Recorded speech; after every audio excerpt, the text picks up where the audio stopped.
एक समय था जब निवेशकों को सोने और चांदी ने गजब का रिटर्न कमा कर दिया। ये वो दौर था कि जब बाजार भी दौड़ रहा था और सोने चांदी से भी जबरदस्त रिटर्न मिल रहा था। और एक समय वो भी आया जब बाजार ने निवेशकों को बुरी तरह फंसाया, लेकिन कहीं ना कहीं सोने और चांदी में उनका निवेश जो था उसने उनको बचा लिया, उनके पोर्टफोलियोज को बैलेंस कर लिया। जो जनरली काम होता है हेजिंग का काम, सोने और चांदी ने बखूबी किया। लेकिन मिडिल ईस्ट टेंशन के दौरान ये वो समय है जब सोना भी फंसा रहा है, चांदी भी निवेश का रिटर्न नहीं दे रही और शेयर बाजार तो बुरी तरह निवेशकों के पोर्टफोलियोज पर डेंट दे ही रहा है। अब सवाल ये कि जब बाजार गिरता है तो इनवर्स रिलेशनशिप के तौर पर अगर देखा जाए तो सोने चांदी को तो चढ़ना चाहिए, लेकिन सोना और चांदी इस समय बुरी तरीके से वॉलेटाइल हो गए हैं। ना सिर्फ गिरावट दर्ज की जा रही है बल्कि एक लेवल पर आकर के तेजी भी आती है, रिकवरी भी दिखाई देती है, लेकिन एक बार फिर से दायरे में फंस जाते हैं दोनों ही एसेट क्लासेस। यानी कमोडिटी मार्केट में कंफ्यूजन है और उतने ही कंफ्यूज्ड हैं निवेशक भी। और इस कंफ्यूजन को समझने की जरूरत है। आपके पोर्टफोलियोज में क्या सोने और चांदी के निवेश में बदलाव करने की जरूरत है? यह भी एक बहुत बड़ा सवाल है जिसका जवाब जानना बेहद जरूरी है। तो चलिए इस वीडियो में आज इन सभी परतों पर बातचीत करेंगे। निवेश को लेकर के आपको क्या कुछ करना चाहिए, आपको बेहतर रिटर्न्स कैसे मिल सकते हैं और आगे आने वाले समय में कमोडिटी मार्केट में सोने और चांदी दोनों ही एसेट क्लासेस का क्या आउटलुक है, ये सब कुछ समझेंगे। इस समय हमारे साथ एक बेहद ही खास मेहमान मौजूद है यहाँ पर गुड रिटर्न्स पे। हमारे साथ एनएस रामास्वामी जी हैं जो है head of commodity desk at Ventura Securities. Sir welcome to good returns. नमस्ते, गुड मॉर्निंग। सर सबसे पहले तो इस समय मूड माहौल समझना चाहते हैं आपसे, गोल्ड और सिल्वर दोनों का ही। दोनों कमोडिटीज बहुत वॉलेटाइल है लेकिन एक दायरे में फंस गई हैं। जब तेजी आई थी तो बहुत ज्यादा तेजी थी, रिटर्न बहुत कमा करके दिया सोने ने भी और चांदी ने तो गोल्ड को भी आउट परफॉर्म कर दिया। लेकिन अगर अभी हम रेंज देखें तो सोना लगभग 1.5 लाख के आसपास फंसा हुआ है और चांदी 240-250 के आसपास फंसी हुई है, 2,40,000 2,50,000 के आसपास। अब ये रेंज टूट नहीं रही, आगे नहीं बढ़ रहा, गिरावट नहीं हो रही है, ये तो चलिए गनीमत है, लेकिन आगे भी नहीं बढ़ रहा है दोनों में से कुछ। ये क्या सिनारियो चल रहा है इस समय दोनों ही एसेट क्लासेस में? नमस्कार। मैं समझ रहा हूँ, ये देखिए अभी फिलहाल सोना में जो है वो यील्ड और डिमांड ड्राइविंग जो बोलते हैं, जो अनसर्टेनिटी और इन्फ्लेशन कंसर्न्स को लेके ये दोनों दायरे में हमें हमें दिखाई दे रहा है कि सोना जो है वो करेक्टिव फेस में चलते जा रही है। ये सिर्फ सिर्फ और सिर्फ कल शाम तक की बात थी और आज सुबह से जिस तरह का यूएस ने घोषणा की कि उन्होंने एपिक फ्यूरी की वॉर को हम एंड कर देंगे, हमने देखा कि कच्चे तेल की भाव जो है थोड़ा बहुत 108 के आसपास जो चल रही थी, डब्ल्यूटीए की बात कर रहा हूँ, डॉलर पर बैरल की, वो करेक्ट होते हुए 100 आते हुए दिखाई दिया। और इसी में हमको गोल्ड जो है शॉर्ट टर्म में करेक्टिव फेज जो बोलते हैं, शॉर्ट टर्म में थोड़ा बहुत बैरिश ट्रेडर्स के लिए माना गया था। आज की इस घोषणा ने थोड़ा बहुत इस कंफर्मेशन को टर्न कर दिया है और दोबारा एक जो रैली की तरफ बढ़ती जा रही है।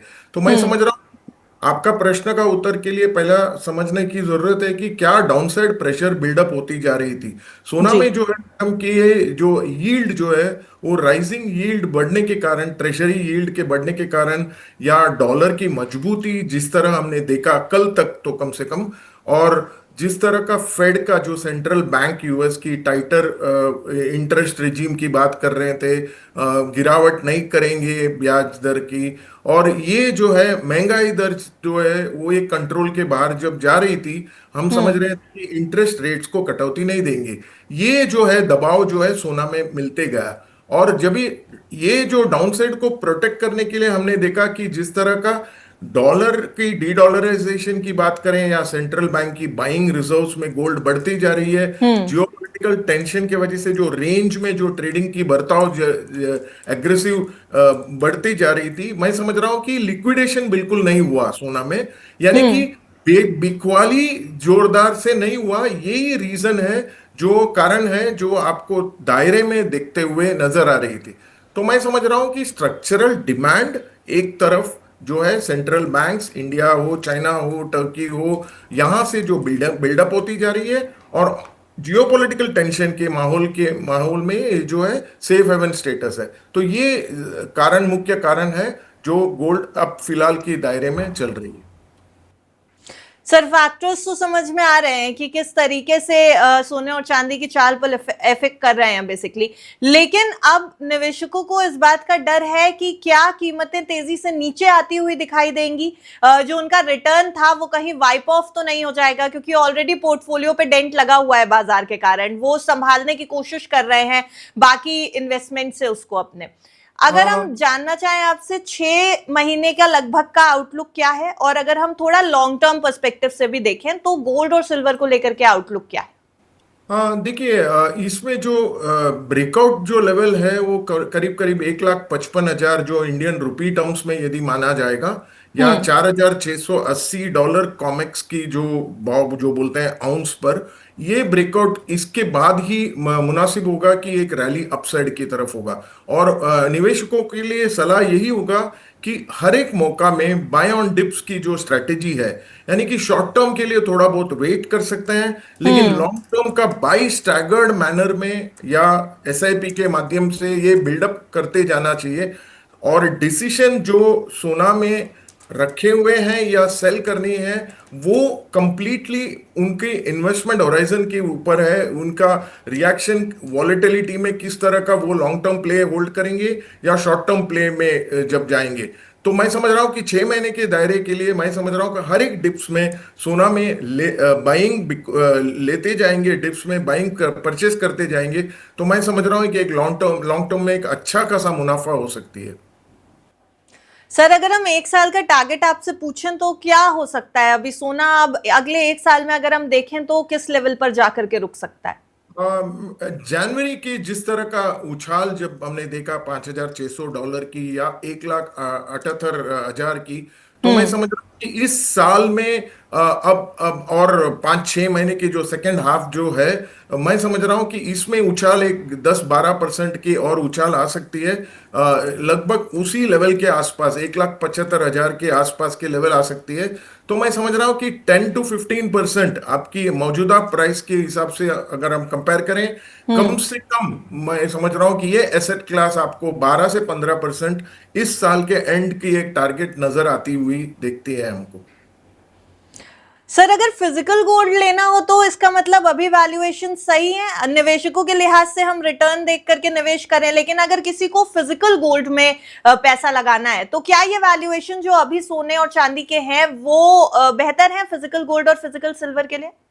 बिल्कुल बेहतर होगा। यही बता रहा हूं कि आज के मौजूदा प्राइस में भी हमें उछाल जो इस साल के एंड में दिसंबर 26 तक जो दिखाई दे रही है, वो करीब 1,75,000 1,70,000 को तो पार करते हुए नजर आ रही है। हम्म। 5,600 डॉलर के आसपास आने की भी संभवता है। मैं समझ रहा हूं कि ये जो अपसाइड जो लॉन्ग टर्म की दृश्य से फिजिकल गोल्ड की बाइंग करते हैं, ये जो स्टैगर्ड मैनर में यदि लोग करेंगे, मान लीजिए ईटीएफ की हो या हम्म। गोल्ड जो 10-10 ग्राम की हो, इस तरह का जो बाइंग डिप्स में हर एक डिप्स में करेक्शंस के तौर पर बिल्डअप करते जाएंगे, तो ये जो 6 महीना या आंकड़ा जो हम जो बता रहे हैं, ये आंकड़े में आपको एक अच्छा खासा मुनाफा हो सकता है।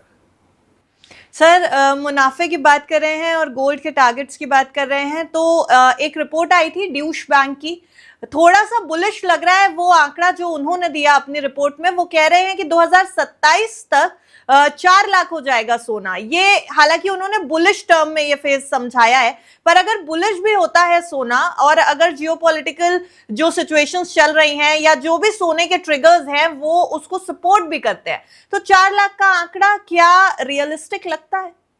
मैं समझ रहा हूं कि ये डेफिनेटली ये एक स्टडी है। हम्म। डॉइश बैंक की एक फोरकास्ट जो बोलते हैं नहीं है, ये एक लॉन्ग टर्म का उन्होंने एक सिमुलेशन का तौर पर उन्होंने कंपेयर करके उन्होंने स्टडी करके $8,000 पर आउंस के आसपास लगाई थी, और हम्म। रफली जो है 3.5 लाख से 4 लाख का रेंज बताई थी। ये संभवतः ये मुनासिब मतलब संभवतः है। अगर हम 2028 या अप टू 2030 तक भी यदि देखें, 3 या 4 साल यहां से लेके यदि हम जाएं, तो यहां पर एक 100% जंप वृद्धि होने की संभावना है। इसकी मुख्य जो सपोर्टिव फैक्टर्स होगा ये इंपॉर्टेंट है, और वो है सेंट्रल बैंक या उनका गोल्ड रिजर्व्स को इंक्रीज करते जाएगी। हम्म। और यूएसडी की डॉलर की जो डोमिनेंस है आज भी यदि हम देखें, डॉलर 98 को तोड़ते हुए, डॉलर इंडेक्स की बात कर रहा हूं, जी। 97 97 एंड हाफ के आसपास है। तो इस तरह का डॉलर डोमिनेंस जो है कंटिन्यूअसली यदि डिक्लाइन होती जाएगी, ये डेफिनेटली मुनासिब होगा। और डी डॉलराइजेशन पक्का, ये अगर कंटिन्यूअसली चलती रहेगी, जिस तरह का चाइना हो, इंडिया हो, या कहीं भी अन्य देश जो है डॉलर के ट्रेड्स को छोड़ते हुए युआन के ट्रेड में ट्रेड करेंगे, डॉलर में वीकनेस आ जाएगी। तो मैं समझ रहा हूं कि ये एक मुख्य कारण हो सकती है जो डॉइश बैंक के कंडीशनल अपसाइड की बात कर रहे हैं। दूसरे जो बात कर रहे हैं वो सप्लाई, जो हम्म। गोल्ड की सप्लाई है अभी भी टाइट है, क्योंकि ईटीएफ जो है कंटिन्यूसली बाइंग हो रही है, वहां से रिटेल सेगमेंट में बाइंग हो रही है, सेंट्रल बैंक में भी ग्रोथ हो रही जाती होती जा रही है।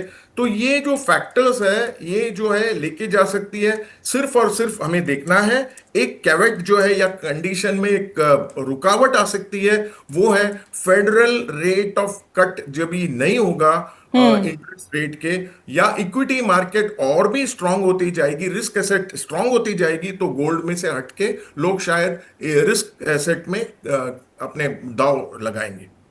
ठीक है सर, लेकिन गोल्ड के ऊपर तो हम बात कर ही रहे हैं। यहाँ पर मैंने एक जिक्र स्टार्टिंग में किया था कि सिल्वर ने तो गोल्ड को भी आउट परफॉर्म कर दिया था और निवेशकों ने बहुत पैसा लगाया उस समय जो सिल्वर की तेजी थी उसको देखते हुए। लेकिन उस समय भी हम कई एक्सपर्ट से बात कर रहे थे, उन्होंने कहा था कि सिल्वर बहुत वॉलेटाइल होता है, देखिएगा पैसा फंसना नहीं चाहिए। फिर भी बहुत इनफ्लो आया था सिल्वर ईटीएफ्स में, और अब वही निवेशक ये बात जरूर कह रहे हैं कि उनका पैसा कहीं ना कहीं फंस गया है। सिल्वर भी एक स्टैग्नेंट पार्ट पर आकर के रुक गया है।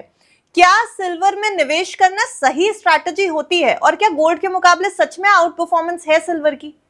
बिल्कुल, एग्रेसिव इन्वेस्टर जो और ट्रेडर जो इन्वेस्टर्स रिटेल में भी, यदि हम एग्रेसिव एंगल से बात करें थोड़ा बहुत, हम्म। तो मैं समझ रहा हूं कि चांदी जो है, आप देखिए जैसा आपको जो उछाल मिली थी आपको 2024-25 में जो चांदी में, और अब जो करेक्शन आई थी एक गिरावट होने के बाद, ये प्राइस जो है उसमें ऑलमोस्ट फ्लोर हो चुका है।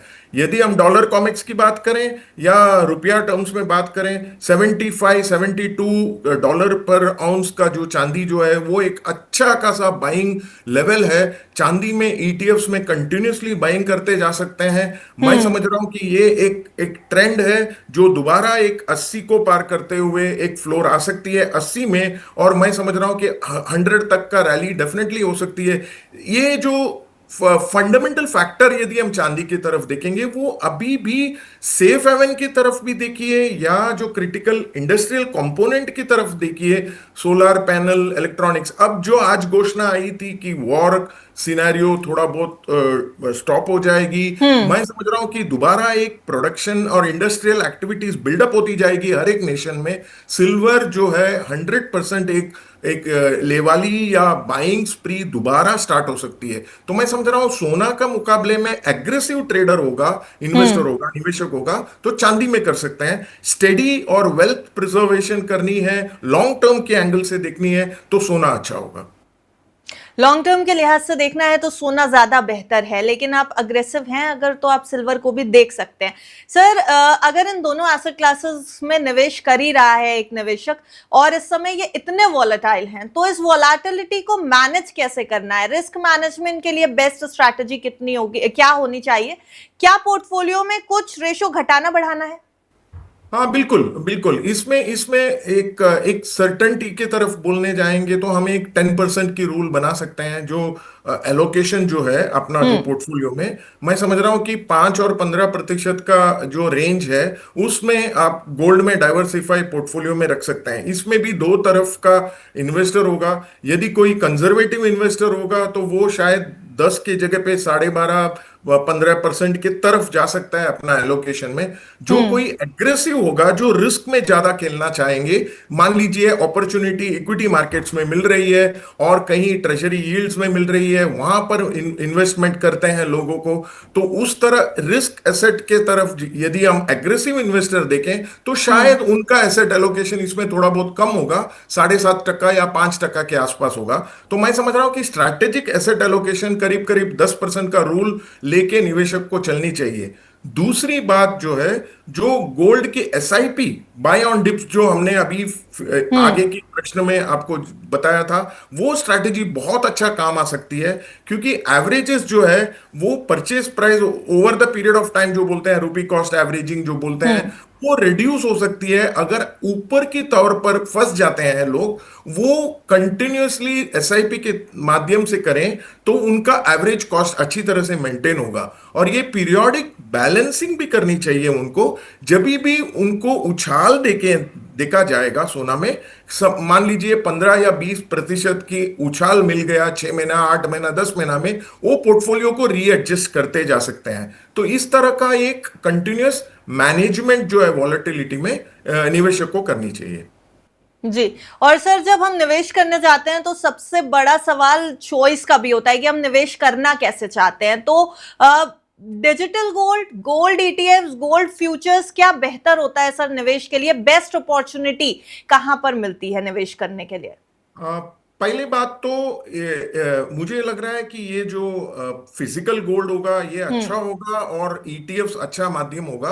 बट हम्म। मैं समझ रहा हूँ कि एक गोल्ड मोनेटाइजेशन स्कीम, जिस तरह का स्कीम जी। चलती है अभी, लोगों के पास ज्वेलरी होती है और जो भी सोना घर में है, ये तो रिटर्न्स बिल्कुल कुछ भी नहीं देता होगा। सिर्फ और सिर्फ यदि प्राइसेस ऊपर जाएगी तो वहां पर एक एप्रिसिएशन होगा। तो ये हम्म। गोल्ड मोनेटाइजेशन स्कीम में एक अपॉर्चुनिटी मिलती है लोगों को। जो आइडल फिजिकल गोल्ड है, जो कुछ परफॉर्मेंस कुछ भी नहीं कर रही है, सिर्फ रखे हुए हैं, उसी को बैंक में यदि हम देंगे, उसमें एक ब्याज मिलने शुरू हो जाएगी। और ये एक स्ट्रैटेजिक एसेट का एक income generating, revenue generating opportunity होगा। तो गोल्ड मोनेटाइजेशन स्कीम बहुत ही अच्छा होगा। और उसी डिपॉजिट सर्टिफिकेट से उनको लोन्स भी मिल सकती है। कोलैटरल की तरफ रुपी रुपी लोन चाहिए तो रुपी लोन मिल सकती है। और लिक्विडेट करेंगे या रिडम्पशन करेंगे, वहां पर हम्म। भी फिजिकल गोल्ड में कन्वर्ट हो जाएगी। आपका दिया हुआ सोना, ज्वेलरी जो है, वो कन्वर्ट हो जाएगी कॉइन्स में या बार में। और ये जो है कैश इक्विवेलेंट करंट मार्केट के तरफ उनको मिलती जाएगी। तो मैं समझ रहा हूं ये गोल्ड मोनेटाइजेशन स्कीम जो है बहुत ही अच्छा, बेहतरीन होगा। मार्च 25 के बाद उन्होंने 5 और 15 साल वाला तो घोषणा गवर्नमेंट ने निकाल दिया था। जी। शायद 1 to 3 years तक का ये अभी भी चल रही है गोल्ड मोनेटाइजेशन स्कीम। कौन सा भी जो बैंक है वहां पर अप्रोच कर सकते हैं। और उसमें एडवांटेज ये होगा कि लॉकर या सेफ कस्टडी की जो चार्जेस है वो बच जाएगी। प्योरिटी जो है सोना का वो मेंटेन हम्म। होगा। और इंटरेस्ट टैक्स फ्री हो जाती है। और ऑल सॉर्ट ऑफ रिडम्पशन में कैपिटल गेन्स का भी एडवांटेज होती है।